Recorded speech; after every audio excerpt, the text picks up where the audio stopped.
Hi guys, visit natin yung mga stocks na mention natin before. So, check natin kung may progress na. Okay guys, so isa sa pinaka na may mention ko no before sa sa pag-update natin sa stocks no is yung Ayala Land. So ito, Ayala Land, and ito na nga siya. So check natin siya. Before we check the chart, tingnan muna natin itong mga key stats nila. So earnings, dividend, so nagbigay na yan ng dividend last March. So November na ulit yan. Yan, technicals, strong buy. Ayan, so strong buy. Check natin yung technicals. So we are at the 1 day. So 1 day naman yung usually tinitingnan natin kapag sa stocks lang tayo. So strong buy. So bakit strong buy? And analyst rating, strong buy din, no? So check natin yung forecast. So you can target these numbers. So if you are currently or maglalagay pa lang tayo, we still have an upside sa 35.30 yung kanilang price target. And siguro pinaka maximum na is yung 36.75. Actually, mababa pa nga yan. So there was a time na si Ayala Land, it went up to as high as 60 price per share. So napakalaki pa. So there's a 100% upside pa. Pero here, we can safely assume 36.75. Okay na yan, no? Maximum. Or 20%. So saan ka naman makahanap yan?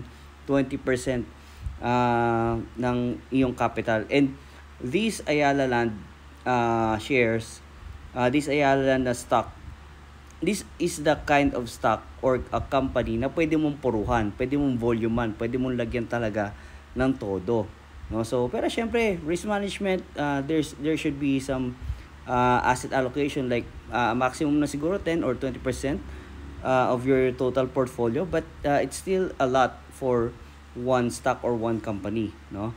So this analyst rating, so napakaraming strong buy talaga dyan. So these are the stats, no? So let's look at the charts. So ito, previously, ito yung sinasabi ko, pinakita ko, there was a time na sinabi ko nandito pa lang siya. So nandito pa lang siya, around dito pa lang. Actually, even here pa nga sa 22 But look at the price at 29 na. So if you are going to compute, no, napakalaki na rin yan. And nag-confirm pa, no? So check natin. Naglagay tayo dito ng this is the Head and Shoulders. So yan, no? So there's this the neckline, and yung neckline yan. And yun nga, nilagay natin dyan.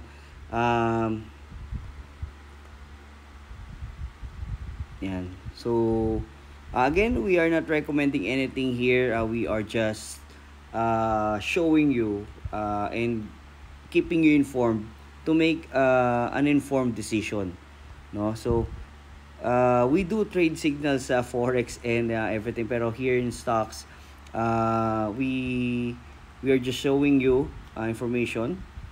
So you can make a better and informed decision.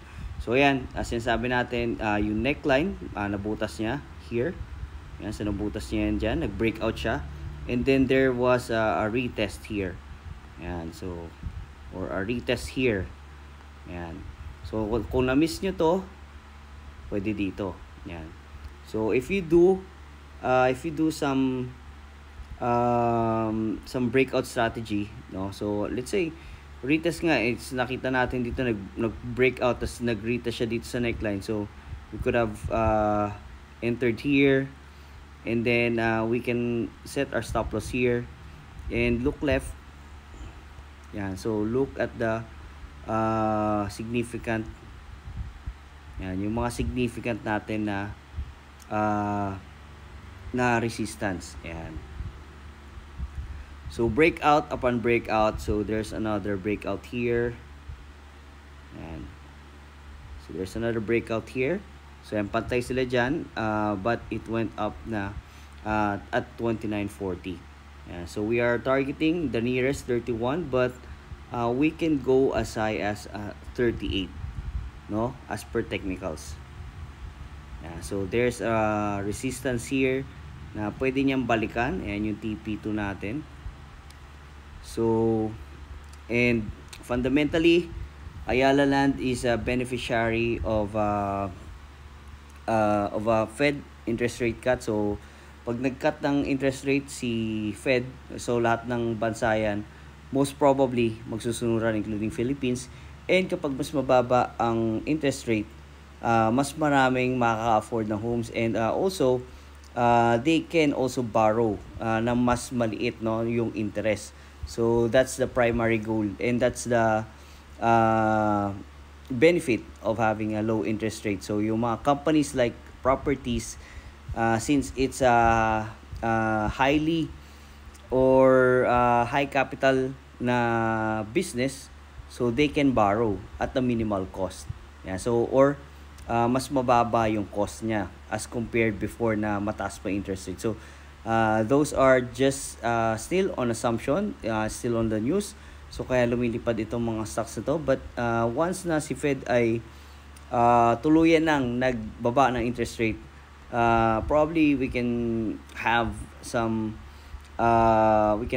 pullbacks, pero still it could go as high as 50, I think. So because they are benefiting from the low interest rate. And that's it, guys. Thank you so much for watching. And if you are interested in investing in stock market, I highly invite you to the Truly Rich Club.